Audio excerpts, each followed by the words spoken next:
কোনটি হালাল খাবার, আল্লাহ সুবহানাহু ওয়া তাআলা কোনটিকে হালাল খাবার হিসেবে পরিগণিত করেছেন যদি একটু বলতেন। ধন্যবাদ। আল্লাহ সুবহানাহু ওয়া তাআলা তো হারামগুলোকে চিহ্নিত করে দিয়েছেন। জি যেমন কোরআনে তিনি বলেছেন কুল লা আজিদু ফিমা উহিয়া ইলাইয়া মুহাররামান, তারপরে ইল্লা বলেছেন।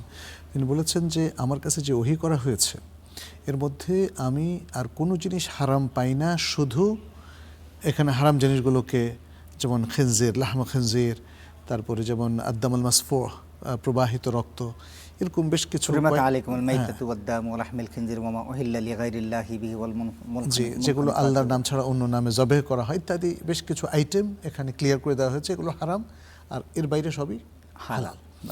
হালালের এরিয়াটা অনেক বড়। জি মানে যেই জিনিসগুলো হারাম নয় সেটাই হালাল। জি, মানে এখানে হুরিমাত আলাইকুম দিয়ে আল্লাহ সুবহানাহু ওয়া তাআলা যেগুলো একদম স্পেসিফিক করে দিয়েছে, শুধু এগুলাই হারাম, এর বাইরে বাকি সবগুলাই কি? মানে আরও কিছু আয়াতও আছে, জি আরও কিছু আয়াতও আছে, সব কিছু মিলে অল্প কয়েকটা আয়াত, অল্প কয়েকটা হাদিসের মধ্যে হারামটাকে একদম মানে ক্লিয়ারলি মেনশন করে দেওয়া হয়েছে। অতএব এর বাইরে আর যা কিছু আছে সবই হালাল।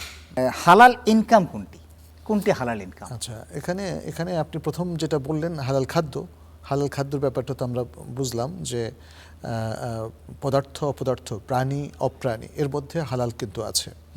এখন ইনকামটা হচ্ছে আসলে যেটা আমরা সঞ্চয় করি, যেটা আমরা অর্জন করি আমাদের হয়তো ব্যবসায়িক ট্রানজ্যাকশনের মাধ্যমে বা ব্যবসা করার মাধ্যমে, কিংবা যেটা আমরা ইনকাম করি আমাদের শ্রমের মাধ্যমে, চাকরির মাধ্যমে। এই যে ইনকামটা, এই ইনকামটার মধ্যেও কিন্তু হালালও আছে, হারামও আছে। যেমন হারাম ইনকামটা যদি আমরা বলি যে যে জিনিসগুলো হারাম সেগুলোর বেচা কেনা করাটা হারাম, অতএব সেগুলো বিক্রি করে যে প্রফিটটা আমরা নেই সেটাও হারাম। যেমন তামাক, যেমন মদ, কিংবা ড্রাগ, যেমন গাঁজা কিংবা আফিম কিংবা হিরোইন, এই ধরনের যে মাদক দ্রব্যগুলো আছে এগুলো, এছাড়াও যেমন শিকড়জাত জিনিস, এগুলো বিক্রি করে যারা প্রফিট করবেন, আর্ন করবেন, এই আর্নিংটা হারাম ইনকাম। এছাড়াও হারাম ইনকাম হতে পারে সুদের রেভিনিউ, যেহেতু সুদ ইসলাম হারাম করে দিয়েছে কোরআনের মাধ্যমে এবং হাদিসের মাধ্যমে। এছাড়া হতে পারে যেমন চুরি করা, চুরি করা তো আল্লাহ সুবহানাহু ওয়া তাআলা কোরআনেও নিষেধ করেছেন এবং নবী সাল্লাল্লাহু আলাইহি ওয়াসাল্লাম হাদিসেও নিষেধ করেছেন। অর্থাৎ চুরি করে যদি কেউ আর্ন করে, অথবা অন্যের সম্পত্তি অবৈধভাবে সে আত্মসাৎ করে, কিংবা ডাকাতি করে, ছিনতাই করে, এরকম নানা ধরনের যে অবৈধ কার্যক্রম আছে, অবৈধ ব্যবসা, কালোবাজারি এবং বিভিন্ন ধরনের অনাচার আছে, রাষ্ট্রীয় অনাচার কিংবা দুর্নীতি, এর মাধ্যমে যে সকল ইনকাম, এগুলো হলো হারাম।